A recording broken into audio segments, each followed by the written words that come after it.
Sapaan atau biasa dipanggil Dika. Kenalkan, nama saya Faris Kodok, biasa dipanggil Farid Baduk. Perkenalkan, nama lengkap saya Rodrigus Dawita. Nama lengkap saya Yohanes Agustin Simolan Bukan, biasa dipanggil Gusti. Nama saya Yohanes Andremana, biasa disapa Yolanda. Perkenalkan, nama lengkap saya Syahrul Ramadan Burhanuddin, biasa dipanggil atau disapa Kodok. Oke, baik teman-teman, salam sejahtera untuk kita semua. Kami dari kelompok 8 akan mempresentasikan tugas jaringan komputer mengenai transmisi data yang diambil dari jurnal. Yang pertama, Suryadi HSD 1993, pengantar komunikasi data. Yang kedua, Robert M 1996, pengantar local area network. Yang ketiga, William Stanlis, dasar-dasar komunikasi data 2001. Kita lanjut ke transmisi data. Transmisi data adalah informasi atau data dapat ditransmisikan melalui kabel dengan memanfaatkan sifat-sifat fisika seperti tegangan atau arus listrik dengan menggunakan nilai tegangan atau arus sebagai fungsi waktu F atau T secara matematis. Di bagian ini kita akan membahas tentang apa itu informasi data, sinyal, dan cara menganalisisnya. Yang pertama kita masuk ke informasi. Informasi adalah segala sesuatu yang dibutuhkan untuk membentuk pemahaman manusia yang diperlukan dalam bertindak. Manusia berbicara, berjalan, beraktivitas didasarkan pada pemahamannya. Sementara pemahamannya dibentuk dari rangkaian informasi yang diperolehnya. Yang berikut data.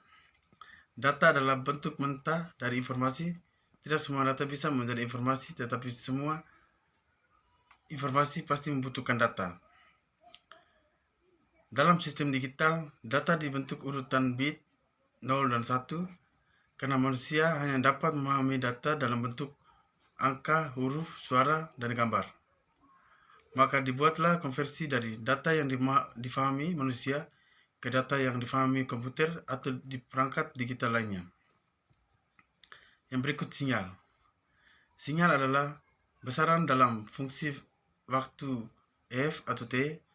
Besaran yang dimaksud bisa berupa tegangan listrik, cahaya, dan gelombang elektromagnetik tergantung dari media transmisi yang digunakan. Agar dapat harus ditransmisikan dalam media transmisi, maka data tersebut harus diubah terlebih dahulu dalam bentuk sinyal, di mana ada dua macam sinyal, yaitu pertama, sinyal digital, yaitu sinyal dengan nilai diskrit. Yang kedua, sinyal analog, yaitu sinyal dalam nilai kontinum. Yang berikut bit dan simbol. Bit adalah nilai digital 0 dan 1. Bit stream adalah deretan bit yang dikirim dengan contoh seperti berikut: 1011 0100. Yang berikut simbol adalah modulasi bit dalam sinyal analog. Selanjutnya saya berikan ke teman saya yang berikut presentasikan. Yang berikut adalah jenis-jenis media transmisi. Yang pertama, transmisi menggunakan data kabel. Merupakan media penghubung dengan membentuk suatu jaringan menggunakan kabel jaringan yang khusus untuk membangun suatu jaringan.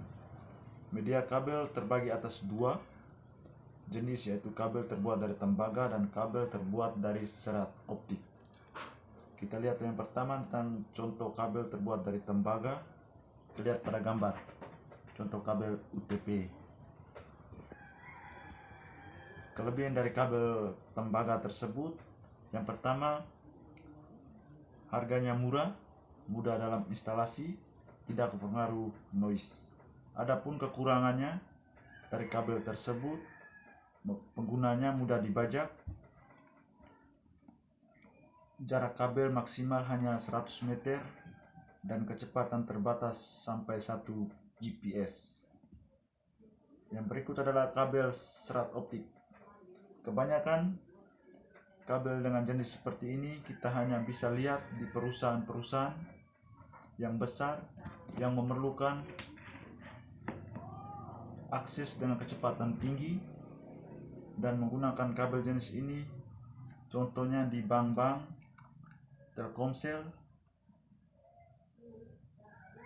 dan lain-lain. Jadi kabel serat optik adalah jenis kabel yang terbuat dari serat kaca dengan teknologi canggih dan mempunyai kecepatan transfer data yang sangat cepat. Kita lihat contoh dari kabel serat optik, kita lihat pada gambar. Yang berikut tentang bagian-bagian kabel fiber optik. Yang pertama kita melihat kelebihan dan kekurangan. Kelebihan dari kabel serat optik yang pertama, kebal terhadap gangguan elektromagnetik. 2. Akses data berkecepatan tinggi. 3. Mampu menghubungkan jaringan dengan jarak yang sangat jauh. Yang keempat, kecepatan transfer datanya bisa mencapai 10 GB atau bahkan lebih. Dan yang kelima, tidak mengalirkan arus listrik. Kekurangan dari kabel jenis serat optik yang pertama, masih sulit dalam instalisasi. Dan yang kedua, harganya relatif mahal. Yang ketiga, transmisi akan berubah jika ada tekanan dari luar. Yang berikut kita melihat media transmisi data tanpa kabel. Adalah media transmisi terbaru yang diciptakan untuk berkomunikasi di dalam jaringan. Media ini menggunakan radio frekuensi dalam mentransfer datanya. Bisa pula dikatakan bahwa wireless adalah media komunikasi jarak dekat atau jauh dengan tidak atau tanpa menggunakan kabel. Kelebihan utama dari jaringan wireless adalah mobilitas dan terbebasnya perangkat dari kerumitan bentangan kabel, sedangkan kekurangannya adalah adanya interferensi radio oleh cuaca, perangkat wireless lain, halangan tembok, gedung, bukit, gunung, atau bahkan pohon besar yang tinggi. Mode transmisi. Perangkat-perangkat network menggunakan 3 metode, yaitu simplex, duplex, dan full duplex. Yang pertama kita melihat simple transmission. Dapat dianalogikan seperti jalan satu arah, di mana trafik hanya bergerak satu arah saja. Yang berarti data hanya bergerak dari arah pengirim ke penerima saja. Yang kedua kita melihat hal duplex transmission, di mana trafik hanya bergerak satu arah saja. Yang berarti data hanya bergerak dari arah pengirim ke penerima saja. Yang kedua kita melihat hal duplex transmission, di mana trafik hanya dapat berjalan ke salah satu arah pada satu waktu, tapi tidak kedua-keduanya di saat yang sama. Mode hal duplex membatasi transmisi data karena setiap perangkat harus bergiliran menggunakan data media kabel. Karena itu data dapat dikirim dari A ke B atau dari B ke A, tapi tidak pada saat yang bersamaan. Yang berikut full duplex transmission. Seperti pada umumnya jalan raya dengan dual jalur, masing-masing jalur mengakomodasi trafik yang menuju arah saling berlawanan. Mode full duplex mengakomodasi transmisi dua arah secara simultan, yang berarti kedua sisi dapat mengirim dan menerima data pada saat yang sama. Oke, baik, terima kasih atas kesempatan yang diberikan. Kita langsung saja pada metode transmisi pada komunikasi data. Jadi ada 3 metode transmisi, bisa dilihat ya teman-teman ya. Jadi ada metode transmisi paralel, kemudian ada transmisi serial, dan transmisi sinkron dan tak sinkron. Metode transmisi paralel sendiri merupakan metode pengiriman paralel. Jadi bit-bit yang membentuk karakter dikirim serempak melewati sejumlah perangkat yang terpisah. Keuntungan dari transmisi ini adalah kecepatannya, tapi memerlukan sejumlah jalur komunikasi untuk mentransmisikan aliran datanya. Kemudian metode transmisi serial. Bit-bit data transmisi satu demi satu melewati saluran yang sama. Keuntungan dari transmisi serial ini adalah mengurangi biaya karena hanya memerlukan satu jalur transmisi. Kemudian metode transmisi sinkron dan tak sinkron. Pada transmisi sinkron, data dikirim dalam bentuk kelompok, jadi di blok begitu, dalam kecepatan yang tetap tanpa bit awal dan bit akhir. Diidentifikasikan dalam bentuk bytes dengan susunan yang spesifik. Jadi pada transmisi tak sinkron, bedanya dengan sinkron adalah sinkron tidak memiliki bit awalan juga bit akhiran. Sedangkan transmisi tak sinkron sendiri memiliki kedua bit tersebut. Jadi informasi akan diuraikan menjadi karakter dan masing-masing karakter tersebut memiliki bit yang diidentifikasikan sebagai awalan dan juga akhiran. Jadi awalan itu ada blok start, maksudnya ada start block, dan akhiran itu adalah stop block. Kemudian kita masuk pada full duplex dan half duplex. Pada full duplex sendiri itu komunikasi dikatakan memiliki metode transmisi full duplex. Itu komunikasi dikatakan memiliki metode transmisi full duplex. Jadi contohnya seperti telepon. Sistem komunikasi ini dapat mengirimkan data dalam dua arah dan pada waktu yang bersamaan. Kemudian half duplex. Dalam metode half duplex, tiap pirantinya dapat mengirim dan menerima data, tapi tidak pada waktu yang sama. Saat suatu piranti mengirim, maka piranti yang lainnya menerima dan juga sebaliknya. Jadi contohnya seperti walkie-talkie. Oke, masuk pada teknik pengkodean data. Jadi ada ASCII, American Standard Code for Information Interchange. Merupakan suatu standar internasional dalam kode huruf dan juga simbol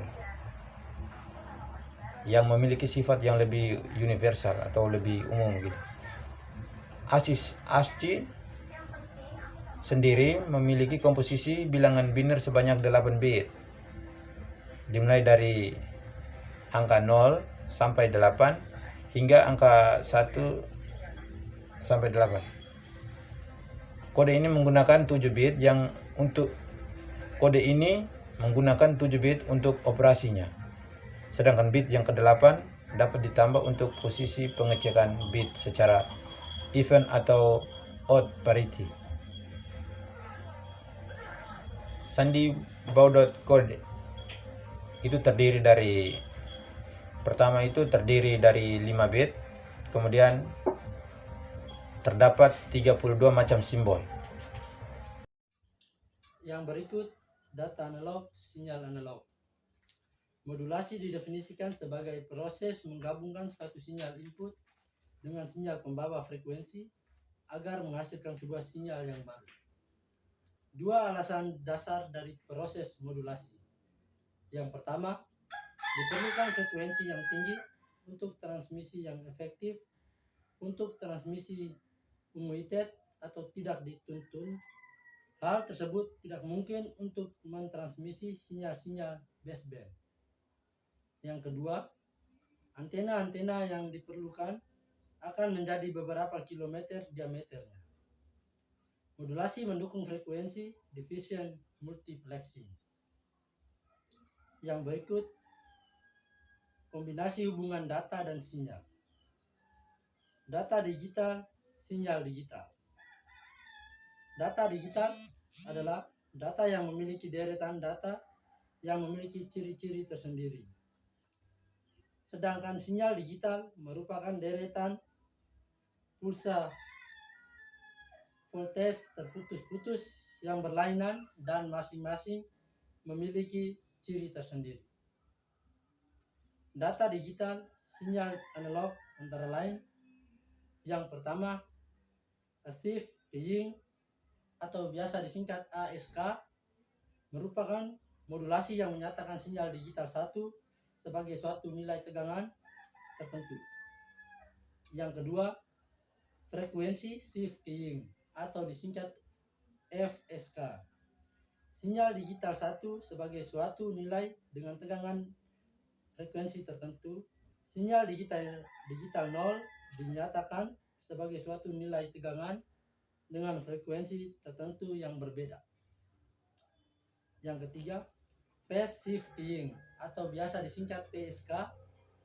Sinyal digital 1 sebagai suatu sinyal tegangan tertentu dengan beda fase tertentu pula. Dan sinyal digital 0 sebagai suatu sinyal tegangan tertentu sebagai beda fase yang berbeda. Yang berikut gerai kode. Digunakan dalam pengkodean posisi sudut dari peralatan yang bergerak secara berputar. Terdiri dari 4 bit biner dengan 16 kombinasi untuk total putaran 360 derajat. Masing-masing kode digunakan untuk perbedaan sudut 22,5 derajat. Dalam kurung sama dengan 360 derajat per 16.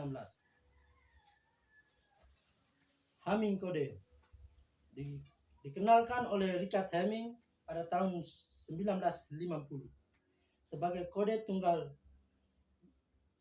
mengoreksi kesalahan dalam kurung sinyal error correction kode. Dikenal pula sebagai peretik kode. Bit pengecek tambahan diberikan pada bit-bit informasi sebelum ditransmisikan, sedangkan pada sisi penerima dilakukan pengecekan dengan algoritma yang sama dengan pembangkitan bit pengecekan tambahan. ABCDEC atau Extended Binary Coded Decimal Interchange Code terdiri dari kombinasi 8 bit yang mewakili karakter sebanyak 256 kombinasi karakter. Kode ini merupakan pengembangan dari kode 6 bit yang dipakai untuk kartu berlubang atau punset card pada komputer IBM antara akhir tahun 1950-an dan awal tahun 1960-an. Multiplexing yaitu sebuah teknik menggabungkan beberapa sinyal untuk dikirimkan secara bersamaan pada satu kanal transmisi. Perangkat yang melaksanakan multiplexing biasa juga disebut dengan multiplexer. Di sisi penerima, gabungan sinyal itu akan dipisahkan kembali sesuai dengan tujuan masing-masing. Proses ini juga biasa disebut dengan demultiplexing, dan perangkat yang melaksanakannya disebut dengan demultiplexer. Berikut aplikasi atau sarana multiplexing yang umum digunakan dalam komunikasi long haul, yaitu berupa yang pertama, gelombang mikro, yang kedua koaksial, yang ketiga serat optik. Teknik multiplexing terbagi 4 macam. Yang pertama, frekuensi diffusion multiplexing atau biasa disingkat dengan FDM, yang merupakan gabungan banyak kanal input dan menjadi sebuah kanal output berdasarkan frekuensi menggunakan Guard bands. Total bandwidth dari keseluruhan kanal dibagi menjadi sub-sub kanal oleh frekuensi. Dalam sistem FDM, bidang frekuensi saluran dibagi menjadi bidang-bidang frekuensi yang sempit, di mana bidang sempit masing-masing hanya dapat menghasilkan satu kanal. penguat ulang atau yang biasa disebut repeater. Dalam sistem ini terdiri dari pengeras yang biasa disebut amplifier dan penyamarata equalizer yang masing-masing mengkompresir redaman oleh saluran dan cacatan redaman. Baik, kita masuk yang kedua, time division multiplexing atau yang biasa disingkat dengan TDM. Time division multiplexing adalah suatu jenis digital yang terdiri dari banyak bagian di mana terdapat dua atau lebih saluran yang sama diperoleh dari spektrum frekuensi yang diberikan yaitu berupa bit arus atau menyisipkan detakan-detakan yang mewakili bit dari saluran berbeda. Berikut yang ketiga, statistical time division multiplexing atau yang biasa disingkat dengan STDM. Ialah lanjutan versi dari TDM, time division multiplexing, di mana alamat terminal keduanya dan data dirinya dipancarkan bersama-sama untuk menghasilkan sebuah jalur yang lebih baik. Penggunaan STDM memperbolehkan luas bidang bandwidth untuk dipisah menjadi satu baris. Berikut kita masuk yang keempat, wave division multiplexing. Wave division multiplexing memiliki konsep yang sama seperti FDM, frequency division multiplexing. Perbedaannya adalah frekuensi yang digunakan sangat tinggi. Operasi ini menghasilkan banyak serat virtual yang masing-masing dapat membawa sinyal yang berbeda. Teknologi wave division multiplexing menggunakan multiple wavelengths untuk mentransmisikan informasi melalui signal fiber. Baik, sekian dari presentasi kami mengenai transmisi data. Semoga bisa bermanfaat dan membantu teman-teman sekalian. Kurang dan lebihnya kami dari kelompok mohon maaf, karena ya harap maklum saja, kami semua laki-laki jadi masih banyak kekurangan. Terima kasih.